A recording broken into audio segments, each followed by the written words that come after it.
I was born in Tuckahoe, near Hillsboro, about 12 miles from Easton in Talbot County, Maryland. I have no accurate knowledge of my age, never having seen any authentic record containing it.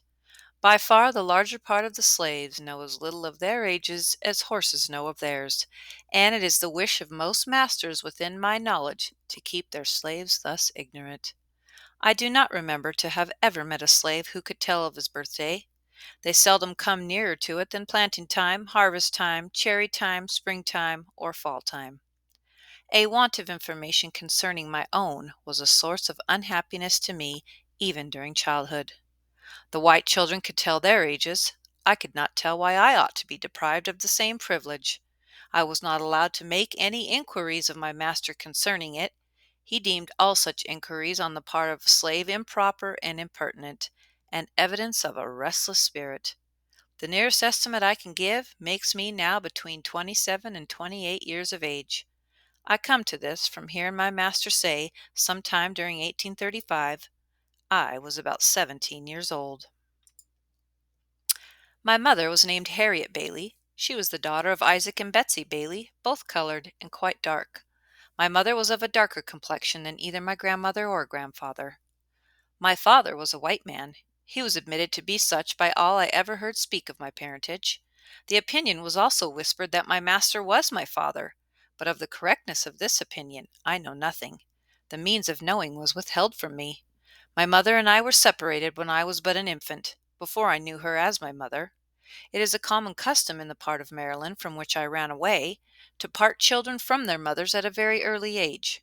Frequently, before the child has reached its 12th month, its mother is taken from it and hired out on some farm a considerable distance off, and the child is placed under the care of an old woman too old for field labor. For what this separation is done, I do not know, unless it be to hinder the development of the child's affection toward its mother, and to blunt and destroy the natural affection of the mother for the child. This is the inevitable result. I never saw my mother, to know her as such, more than 4 or 5 times in my life, and each of these times was very short in duration, and at night. She was hired by a Mr. Stewart who lived about 12 miles from my home. She made her journeys to see me in the night, traveling the whole distance on foot after the performance of her day's work. She was a field hand, and a whipping is the penalty of not being in the field at sunrise, unless a slave has special permission from his or her master to the contrary, a permission which they seldom get, and one that gives to him that gives it the proud name of being a kind master. I do not recollect of ever seeing my mother by the light of day. She was with me in the night. She would lie down with me and get me to sleep, but long before I waked she was gone.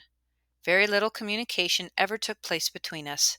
Death soon ended what little we could have while she lived, and with it her hardships and suffering. She died when I was about 7 years old, on one of my master's farms near Lee's Mill. I was not allowed to be present during her illness, at her death, or burial. She was gone long before I knew anything about it. Never having enjoyed, to any considerable extent, her soothing presence, her tender and watchful care, I received the tidings of her death with much the same emotions I should have probably felt at the death.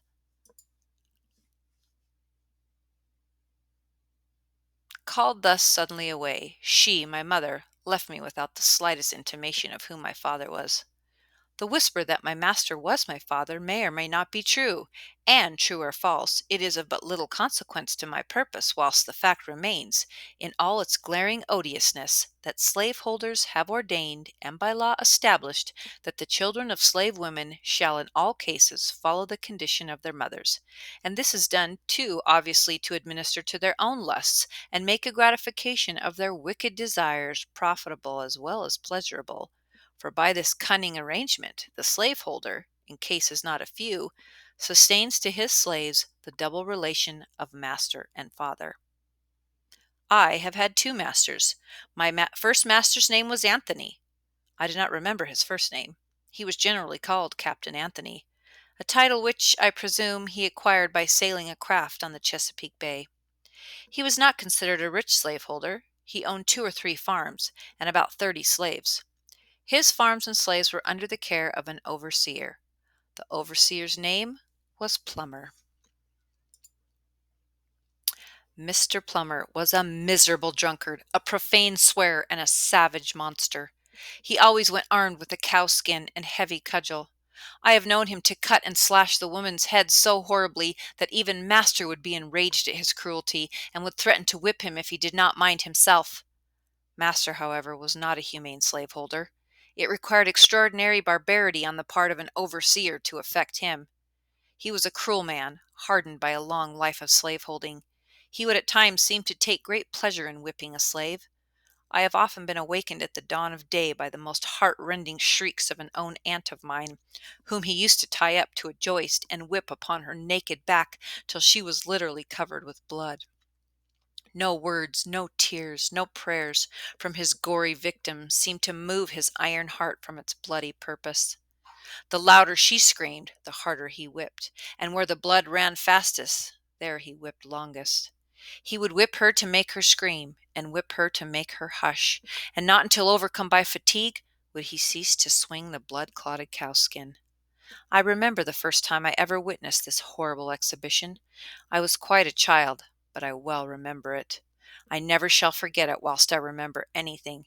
It was the first of a long series of such outrages, of which I was doomed to be a witness and a participant.